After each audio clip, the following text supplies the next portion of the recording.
Welcome to the show, everybody. This is an episode of Next Generation Ninja. I'm your host, Kory Farooquie. If you own a business today, if you run a company or are the leader of your organization, if you work for that organization and are worried about the future, if you are a parent of a teenager, or if you are that actual teenager, this show is going to be a must-watch for you. This coming generation of AI native and artificial intelligence native individuals have opened up their eyes to a world of AI. Siri, Alexa, all around them. They see AI in every facet of their lives, and they'll be entering your workforce in the next 5 to 7 years. And chances are you are not ready for them, and your organization may not be ready for them as consumers, customers, and employees. This AI native generation demands prediction. They demand automation and autonomous systems. And above all, they demand an experience. They have very little patience for technology because for them, technology just needs to work. And their association with brand loyalty is really predicated on the experience that they get from that brand. On this show, you are going to find the tools you need to stay relevant in the coming 5, 10, even 20 years. And you're going to find this information from the leading entrepreneurs and entrepreneurial leaders and enterprise leaders that are looking at this future generation and creating organizations, shaping their organizations, disrupting their own organizations to achieve this. They're defining the future for the coming generations. My guests on this show are the next generation ninjas. So I want to take a quick second and say, kind of explain what is a next generation ninja. They're the mavericks. They're breaking the rules and creating new ones. They're aware of the impending doom that's facing their companies, maybe their entire industries. And they're creating the future of that enterprise to keep it relevant. They're entrepreneurially driven. They are explorers. A few hundred years ago, those types of individuals would have been building ships and sailing the seas to prove that the earth wasn't flat. They'd be branded as heretics and burned at the stake. Today, these explorers are either creating disruption or acknowledging where they stand in a face of disruption and are ready to move forward.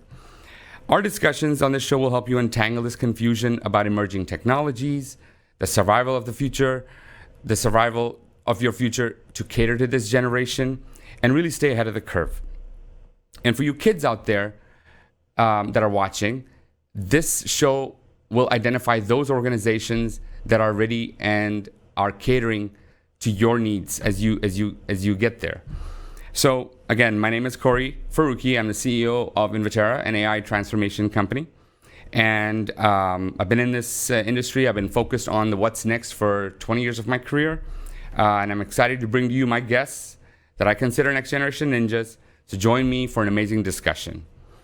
So let me introduce today's guest. His name is Salim Ismail. Above and among a myriad of different things, Salim is a technologist, an entrepreneur, a futurist, a serial entrepreneur, a best-selling author. He's a prolific public speaker, speaking at over 150 global events a year. He's a multiple TEDx speaker. He has worked with people like Ray Kurzweil and Peter Diamandis. He's worked with Elon Musk. He's the founding executive director for Singularity University and the co-founding and chairman of OpenEXO. Welcome to the show, Salim. It's an amazing honor to have you on the show. Great to be here. Thanks for having me. Perfect. So Salim, let's get right into it. You know, when I saw you keynote last year at the KPMG Intelligent Automation event in San Diego, you talked a lot about the fact that we live today in a world of abundance while we've built everything around scarcity. For our audience today, that ranges from the executives in the companies that are looking at this and saying, what does it mean? What does abundance mean? What does scarcity mean? And for for our viewers, can you give us a little bit of introduction about yourself, about Singularity University, about OpenEXO, and then tell us what you mean by this abundance versus scarcity, maybe with a few examples. Sure. So I'm a bit of a mongrel from India originally, did my education in Canada and my schooling there, went to Europe for 10 years. I've been in the US for about 20 years doing some tech startups. Ended up as the head of innovation at Yahoo in 2006 to 2008. Running their incubator Brickhouse. And I learned a really fundamental lesson, which is when you attempt disruptive innovation in a legacy organization, the immune system attacks you, right? Because all of our organizations are built to withstand risk and resist change. And yet now that's the harder bit. And so it was fascinating for me that Yahoo, which was 10 years old at the time, should have this what we would consider as an old company problem. And so that stuck with me. I then went off to do Singularity University, based at NASA Ames in Silicon Valley. And what we did there is brought together the leading thinkers in the world in very fast-moving technologies, AI, as you've mentioned, robotics, 3D printing, neuroscience, blockchain, and others. And we think about where will this go? Very uniquely in the world today, we have a dozen technologies accelerating on a Moore's law, kind of a doubling pattern. And we've never seen that before. In our history, at any given point, one technology was accelerating or another. But today we have like a dozen all moving at light speed, all at the same time, powered by computation. And so the ripple effects of that and the dramatic consequences of that are very profound.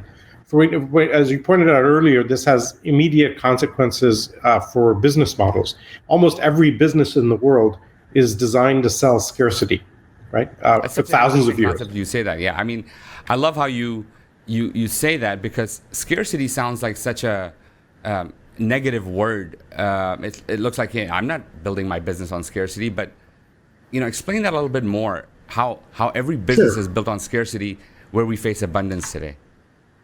Well, we don't have a business selling air because air is abundant. We didn't have a business selling water because water was abundant, and nobody cared if you couldn't sell it. It was just there. Now we have a business around water. We may soon have a business around air, ironically.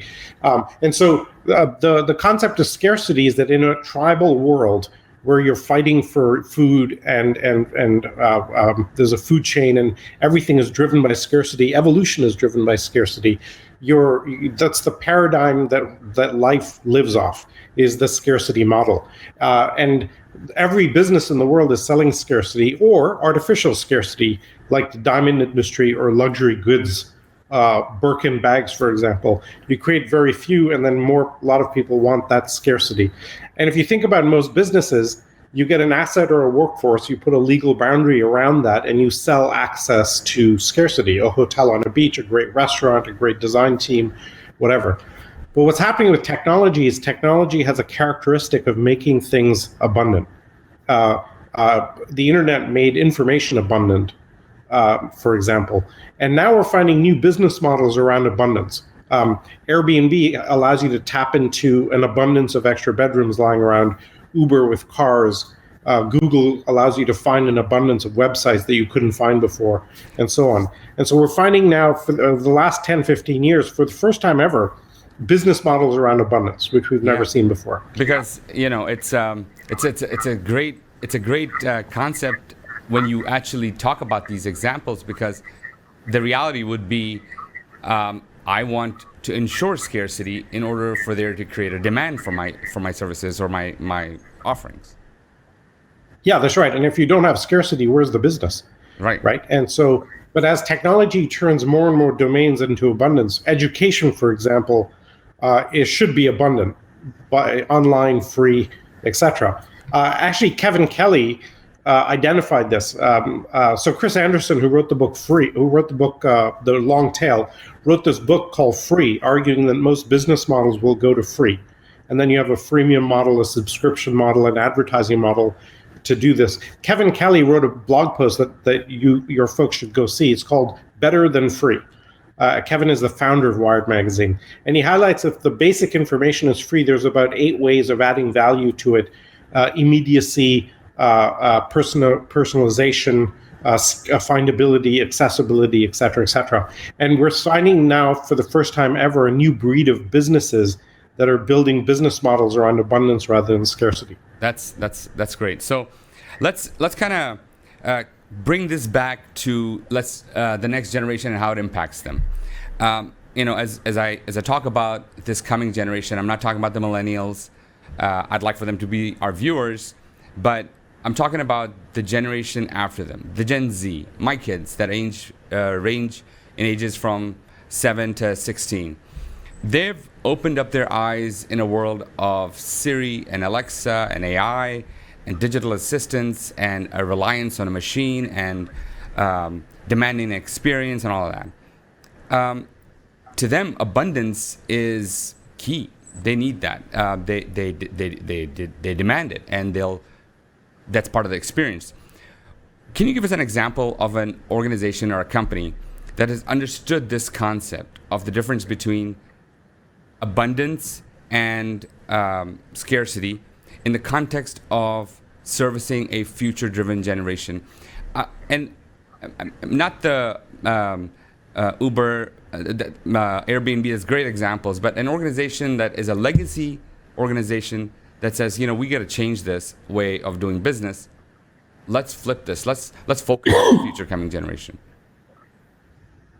Ironically, very, very few. A couple of the successful ones that have made this transition would be Disney or Lego, that have done a pretty amazing job of transitioning traditional products and offerings to this next generation and making it appealing to that next level.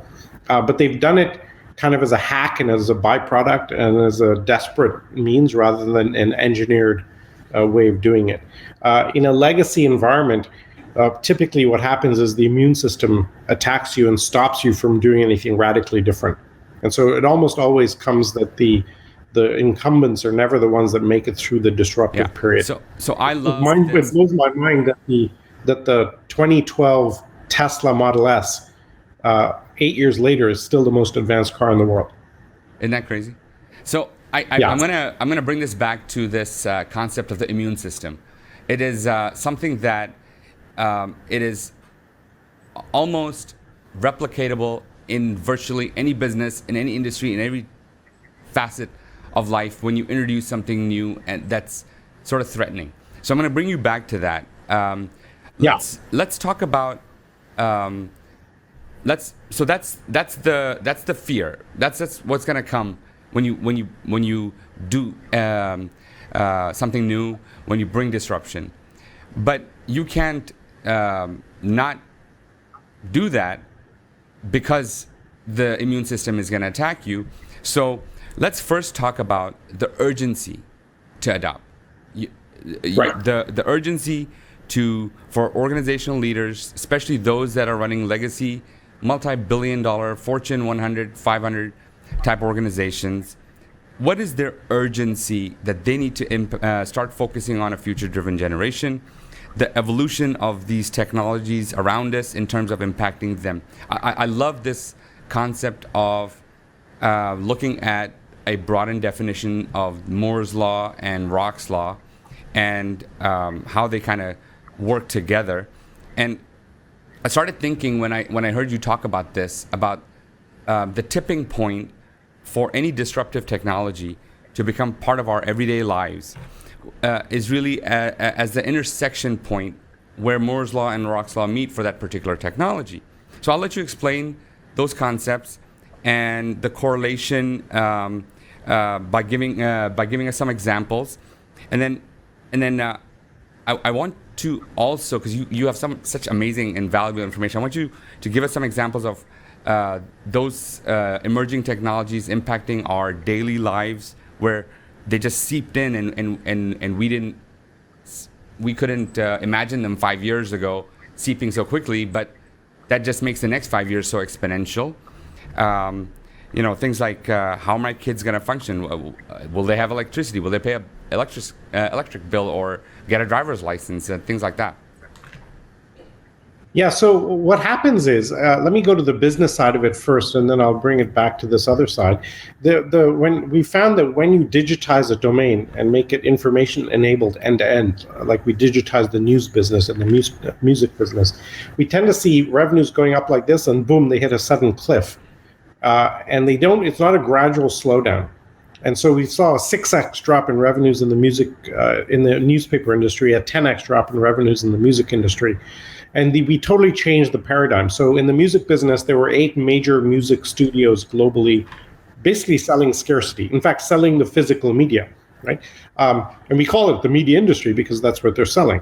Then we digitize music, all 8 disappear. You end up with 2 platforms, iTunes and Spotify, that are giving you an abundance of music on a subscription model. And we resisted it with Napster in the beginning, but that's right. It's part of you try and fight it, but you cannot beat free, right? Yeah. And so you need to find business models around it rather than trying to fight it. The fact that the music industry is making more money than ever, same with the movie business and others, is people don't notice that because they get stuck in their paradigm. And so it turns out that what we do is we transition to a new model, and it rises, the rising tide lifts all boats, and everybody succeeds. So you'd think that incumbents would embrace that, and off you go. For example, in certain cities, many cities, the taxi industry has not been killed off by Uber. It's been enhanced by it because that many more people are taking rides than they were before. The taxi market was very small. Now it's tripled. And so Uber may take half of that, but there's more left over for the taxis in many cases. And so there's lots of cases where we can identify where this transition is very difficult. We resist it like hell. Then it happens, and then people barely notice that it happened. And to your point around technology, the thing that we found very powerful is the technology moves along in a deceptive way, and it becomes disruptive and takes off. And that point is, when does it become usable? So Steve Jobs made the phone usable, and boom, it went off. Bitcoin is not quite usable yet, right? And so therefore it hasn't really taken off in a consumer way. But in the next 6 months to a year, somebody will figure out how to crack usability of Bitcoin, and then you'll see it take off because the transaction costs go to near zero on a system like that. And so therefore we'll see this inflection point on more and more technologies as they become more usable. So so I meet many executives, and their comment is always, "Yeah, it's happening." I mean, I'm not sure if it's going to happen. I mean, maybe we got to adopt, and what is the urgency? I still have some time, or I may be retiring, so this is my legacy. I'm going to kick this ball down the road, and I always tell my clients and those kind of executives that you want to be the guy that saved your enterprise, and not the last guy that could have. So there is this urgency to adopt, and there is this urgency to change. So let's come back to this coming generation, and let's talk about what they will be like when they get out of college, let's say in 10 years from now, 5 years from now, 7 years from now. And does that give a wake-up call to the executives that you talk to say, holy cow, I gotta stop what I'm doing. I gotta stop business as usual and really change my industry and change the way I focus. And then what are maybe the 5 things that you think that they need to do in order to bring those changes about? Sure. And then forget 5. Also, so yeah, you picked a number, but inevitably, and I want to bring the topic of the attack of the immune system. Inevitably, they're going to face that. And how do they overcome that? Yeah. So there's about 17 questions buried in the ones you just gave me. Let me touch on a couple of them. When you look at this new world and the next generation that's growing up, and I love the way you frame it, next generation ninjas, because I have a 7-year-old, and yeah, I think of kids below in this age group of 13 and below. I think of them as a different species. They're not even human. Oh no. They've grown up digitally native. They don't understand the fact that you're not constantly connected, etc. It's totally alien to them. My favorite statistic around this is that there's, if you're in university today, you have never known a world without Wikipedia. Right. And for anybody older than that, that's kind of like a mind-blowing concept that this thing you never knew that this thing couldn't exist. And so This is a different paradigm that these kids are growing. They're natively digital and they deal natively with abundance, whereas we don't do that in a natural way. If you're older than that, we struggle deeply with it. So if you're an existing executive, you're wondering what to do. Pretty much you have to take on the stance that you will be disruptive. You may not know how. You have to take that stance that you will be disrupted. Bill Gates calls this the healthy paranoia that gives you a spur of action. If you're complacent, you should just quit and resign. Retire and do it now. Because otherwise and I'll give you a simple example that one of my favorite stories from exponential organizations. So it turns out in the last 8 years, if you own a car wash in Buenos Aires, in Argentina, you've seen a 50% drop in revenues. Okay. And one of our alumni down there says this makes no sense. The car industry's exploded, the middle class exploded. There's a ton more BMWs and Mercedes. We should see a doubling or tripling. Are there water issues, legal restrictions, hyper competition? Why they're dropping car wash revenues? And 50% is a big number. And it turns out it's not obvious what might disrupt car washes, but it turns out to be literally a product of Moore's law. Because of increased computation power, our ability to model the weather has gotten a lot better. And in that 8 years in Buenos Aires, we're exactly 50% better at knowing when it's going to rain. And when it's going to rain, you don't wash your car. And so you can be the smartest car wash owner in the world, and you will not see that coming, right? So I call this the orthogonal effect of innovation. Something happens somewhere else and totally blows out your market there, right? So for example, with autonomous cars, well, something like 30% of all cigarettes are sold at gas stations, right? What happens when you have autonomous cars and you don't need gas stations? What happens to that industry? So you have these side effects. And you'd think that was only in information-enabled industries and so on, but it's hitting older industries. In every 4 years, there's a boom in the construction industry because they have to build 60,000 hotel rooms wherever the Olympics are. And so the big real estate engineering companies and construction firms will send their advanced teams to, say, Rio. Where are we going to put these hotels? Who do we need to bribe, et cetera, et cetera? Well, Rio had no space. They partnered with Airbnb, and 60,000 hotel rooms didn't get built, right? And so you don't notice that, but your industry is being disrupted. Yeah, and you think it can't be, but it has been disrupted. I was just watching Elon Musk talk about 1 million driverless taxis available next year, and you would say that's not even possible. How are they going to have 1 million taxis? And it's as you mentioned, it's a distribution thing. So he's got this app where if you've got a Tesla, your car is going to go and become a taxi while you don't need it, and suddenly there's 1 million taxis around. So go ahead. Sorry. No, that's a perfect example. We don't notice it, but it's a software update on a car, on a Tesla, that makes it an autonomous car.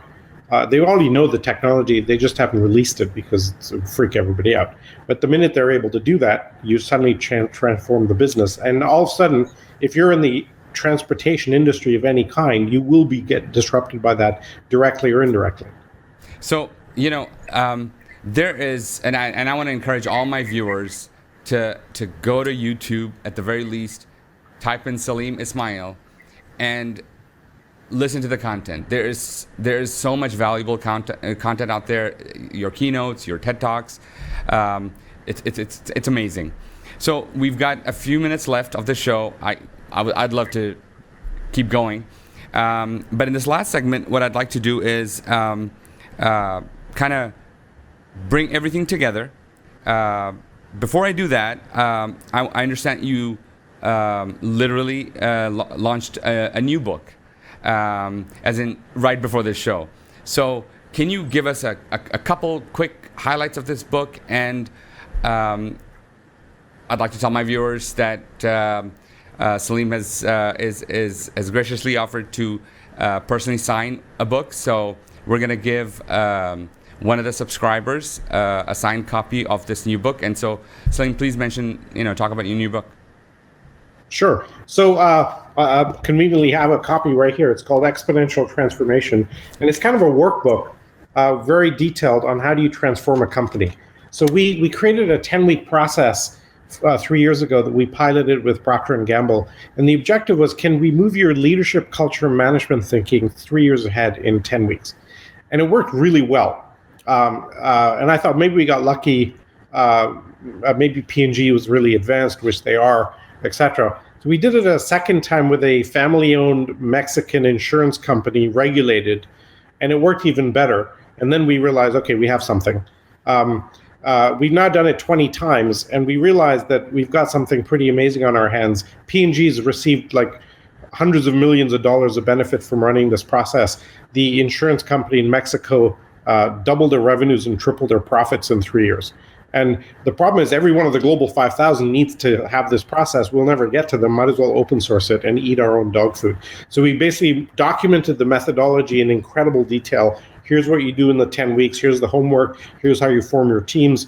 Here's task lists and checklists and forms to fill out. And you can run this yourself. And basically, that's the basic idea, is to open source the whole thing. Because if you don't solve that immune system problem, your business will not succeed in the future.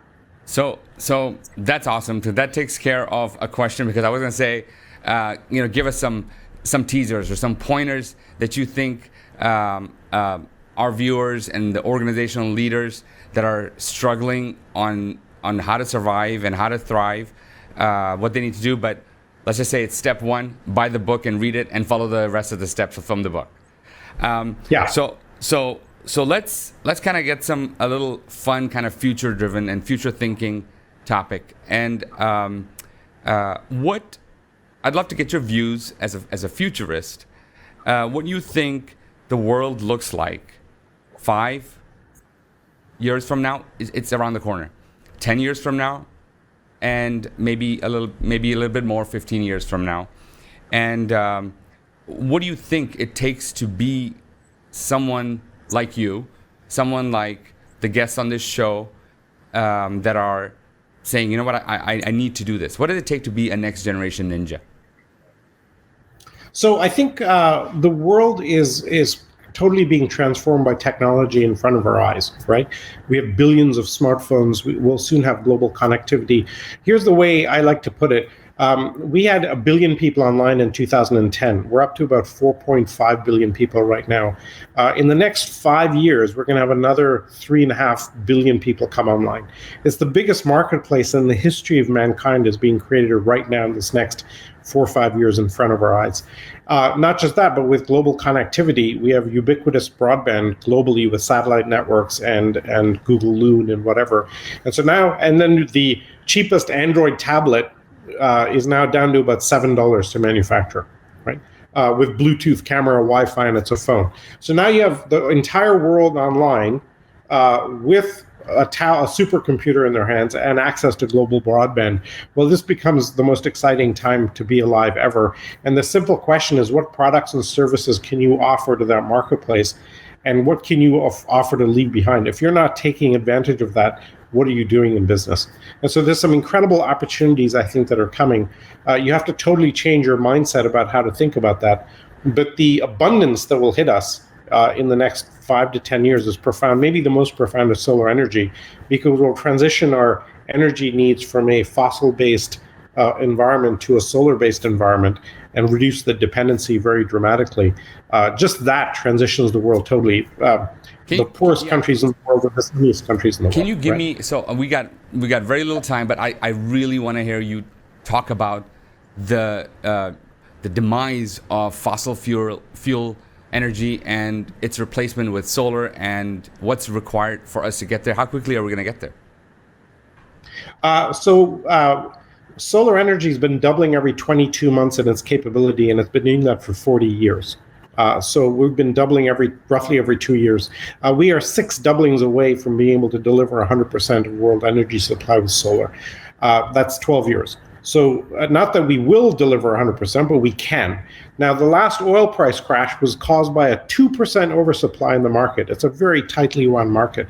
So it doesn't take a lot for the oil market to collapse because of incoming solar, and solar is going like that. Chile in South America is already generating so much solar, they're giving it to their neighbors for free, right? Wow. And as I just said, the poorest countries in the world are the sunniest countries in the world. So now we transition energy from scarcity to abundance, literally in the next decade. Well, this totally fundamentally changes the world, changes global geopolitics. The Middle East collapses. The U.S. has to find other reasons to go to war. I can make that joke as a Canadian. And Canada, for God's sakes, 40% of exports are oil, and they're sitting here watching the basis of the economy evaporate over the next 10 years. So we're going to see, just from that one innovation, that one deployment, that totally changed the world completely. And if I would summarize it, I think we have 20 Gutenberg moments, like the printing press. The Gutenberg printing press changed the world in the 15th century. Solar changes the world, but so does blockchain, so do autonomous cars, so do drones or biotech breakthroughs or 3D printing. We have 20 Gutenberg moments hitting us all at the same time. And if you're thinking about next generation, how can you harness the capability of that is a profoundly amazing and fascinating and a wonderful question today. And your need to do that in order to stay relevant, which it's not far away.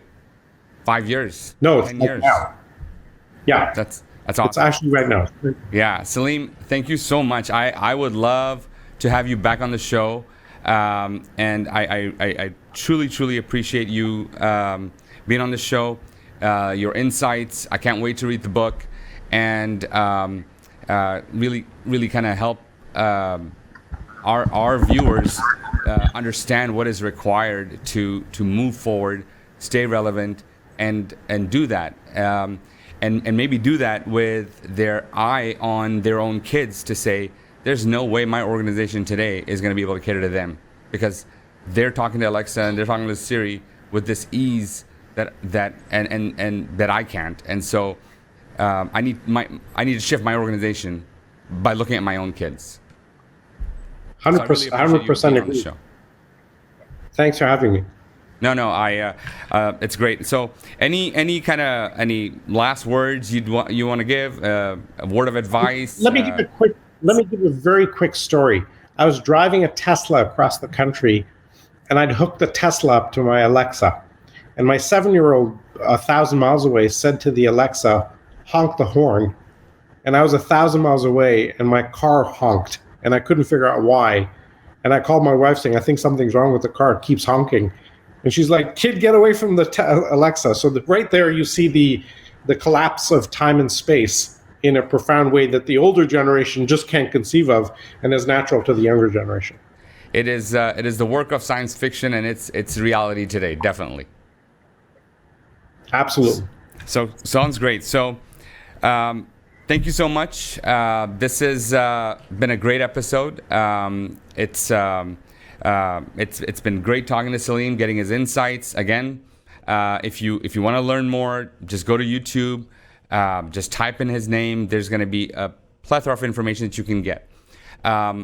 This has been an episode of Next Generation Ninja. I'm your host, Kory Farooquie. I will be here next week with another Next Generation Ninja, identifying another part of the industry, another view of the future. You can view our show on our YouTube channel. You can listen to it on all of the different podcast streaming services. And you can go to our website, nextgen.ninja, and look at the archives. Be sure to like it, to share it, and remember to subscribe to get information on upcoming episodes. And remember, we're going to give away a signed copy of Salim's latest book to one of our subscribers. I look forward to connecting with you guys next week. Until then, let's stay future focused.